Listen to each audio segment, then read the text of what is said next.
Hi, it is Crossing the Line by Angus Maciver. Today I will demonstrate Chapter 11, The Nervous Lawyer. In this chapter, there are no questions on the story or interesting facts or development exercises. So I will read the chapter for you today.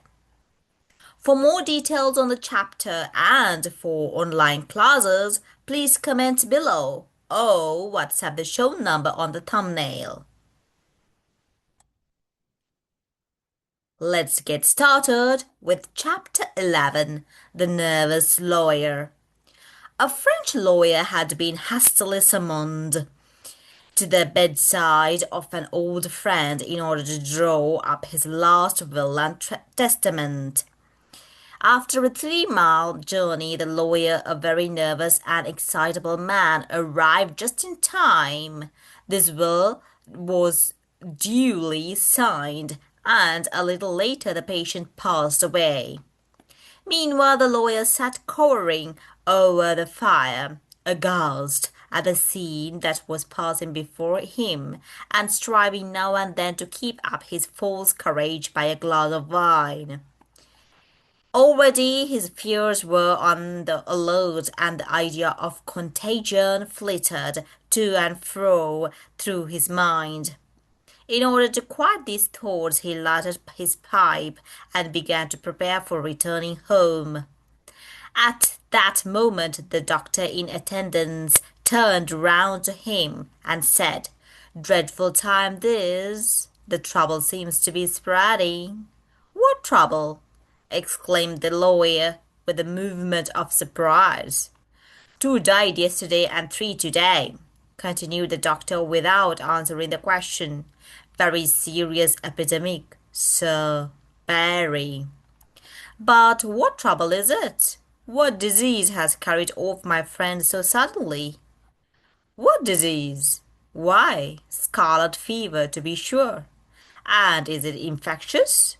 "Unfortunately, very much so."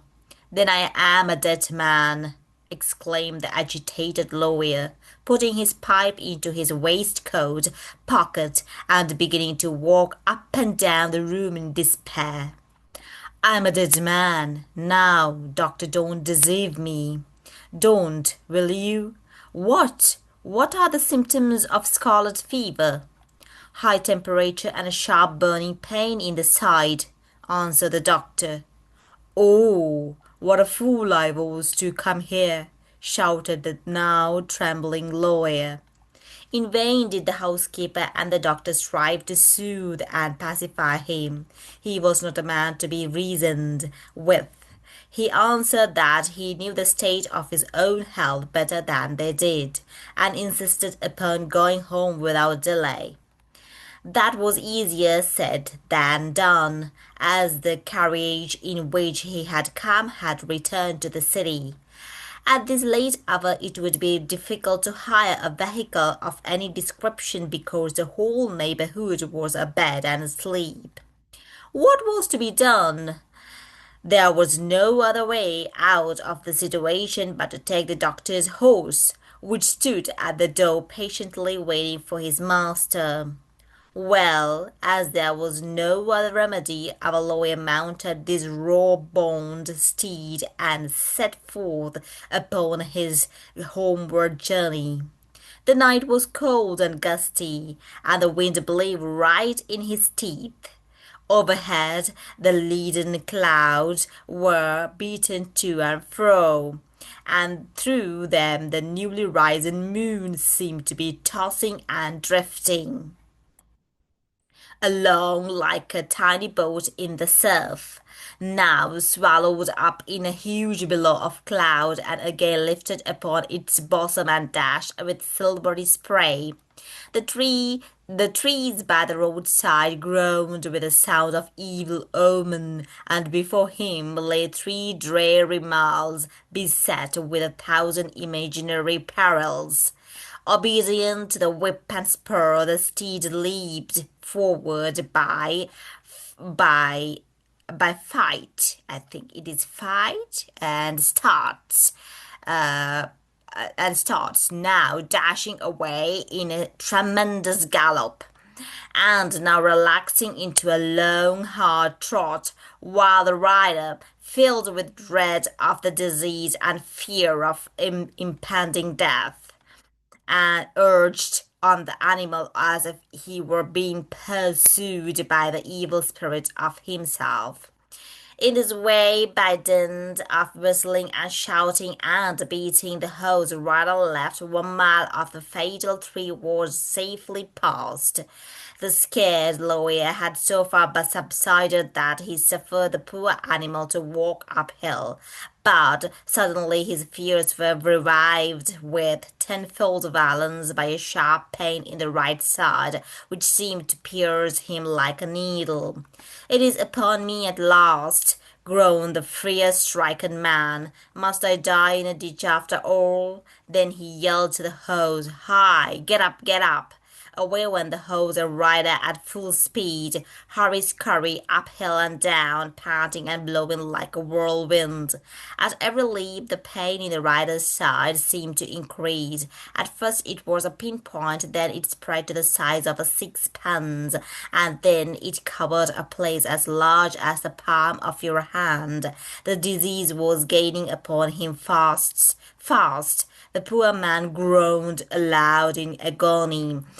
Faster and faster sped the hose over the frozen ground. Farther and farther spread the pain over his side. To complete the dismal picture, the storm commenced. Snow mingled with rain, but snow and rain and cold were naught to him, for though his arms and legs were frozen to icicles, he felt it not. The fatal symptoms was upon him. He knew that he was doomed to die, not of cold, but of scarlet fever.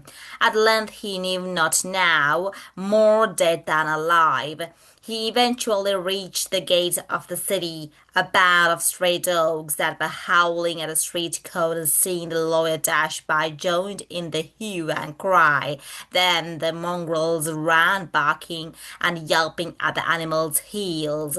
It was now late at night, and only here and there a solitary lamp twinkled from an upper-story window.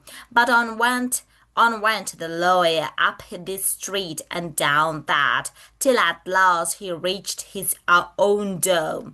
There was a light in his wife's bedroom. The good woman came to the window, alarmed at such a knocking and howling and clattering at her door so late at night. Let me in, quick, quick!" he exclaimed, almost breathless from terror and fatigue. "Who are you that come to disturb a lone woman at this hour of the night?" cried a sharp voice from above. "Begone about your business at once, and let quiet people sleep." "Oh, hurry, hurry! Come down and let me in. I am your husband. Don't you know my voice? Quick, I beseech you, or I will die here in the street." After a few moments of explanation and delay, the door was opened and the lawyer stalked into his own house, pale and haggard in aspect, and as stiff and as straight as a ghost. Cased from head to foot in an armor of ice, as the glare of the lamp fell upon him, he looked like a mailed knight of bygone days. But in one place his armor was broken. On his right side was a circular spot as large as the crown of a hat and about as black. "My dear wife," he exclaimed with more tenderness than he had shown for years, "reach me a chair. My hours are numbered. I am a dying man." Alarmed at these exclamations, his wife quickly trimmed off his overcoat. Something fell from beneath it and was dashed into pieces on the hearth. It was the lawyer's pipe. He placed his hand upon his side, and lo, it was bare to the skin. coat, waistcoat, and linen were burned through and through, and there was a huge blister on his side. The mystery was soon explained, symptom and all. The lawyer, in his excitement, had put his pipe into his pocket without knocking out the red hot ashes. Adapted from Out More by H.W. Longfellow. That's it for today, and that is the end of chapter 11. I'll see you soon with chapter 12. Bye for now. DJ Academy. Like, comment, share, subscribe. Thanks for watching.